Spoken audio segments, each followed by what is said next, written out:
It's The Mole with late night reviews with White Bread and the Mole. I'm sitting in my bedroom bored, and it's like, I don't know, 11:30 at night.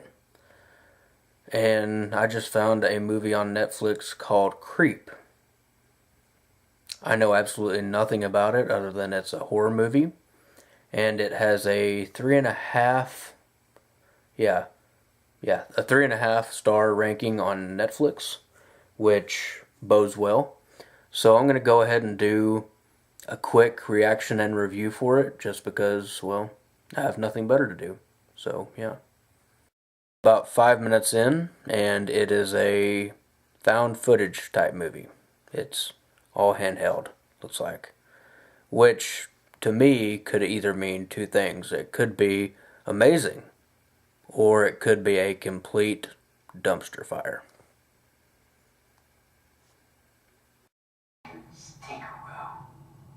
Boy, this one actually smells pretty good. I know it's fun. I know.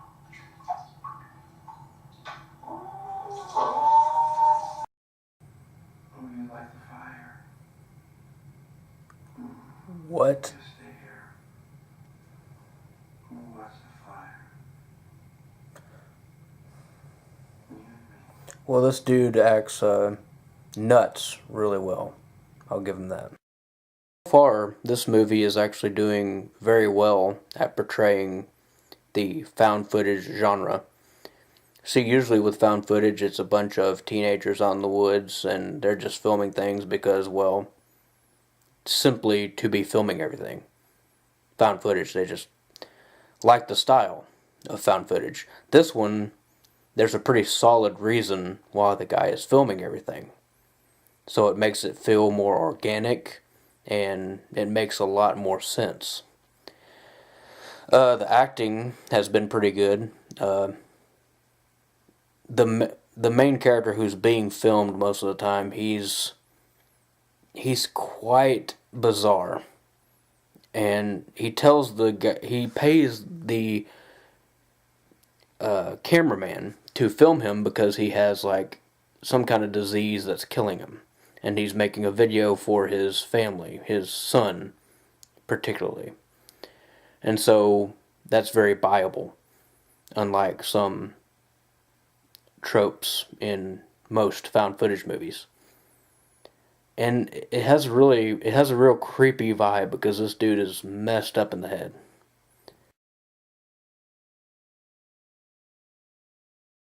That was an interesting little film, and when I say little, it was little. I mean, it looked like they had next to nothing as far as budget was concerned. The cast was very small. I think there's maybe, I don't know, 3 actors. It was very independent, had a very independent feel to it. I can't really rate it too high because they did use some classic horror movie cliches. But I mean, it didn't take away from it being an overall uh, creepy, effective film, despite it being small and simple in story, simple in just about every way. It was still effective at giving you kind of heebie-jeebie feelings. Uh, the acting was really good, especially on the part of I think his name was Michael Duplass, something like that. The other guy, he wasn't that great. He wasn't as convincing as the other guy. But I got to give it props for being in an effective horror movie and handling the found footage genre very well. So I'll give it, on a scale of 1 to 10, I'll give it a 6.5. Because it was good, but it didn't really do anything entirely new. But it was a good little movie, a good little horror movie, so I'll give it a 6.5. But yeah, I recommend checking it out. If you have Netflix, it's on there. Or if you have any other streaming site or streaming service, I would recommend it.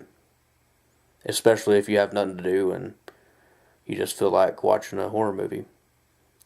So yeah, check out Creep.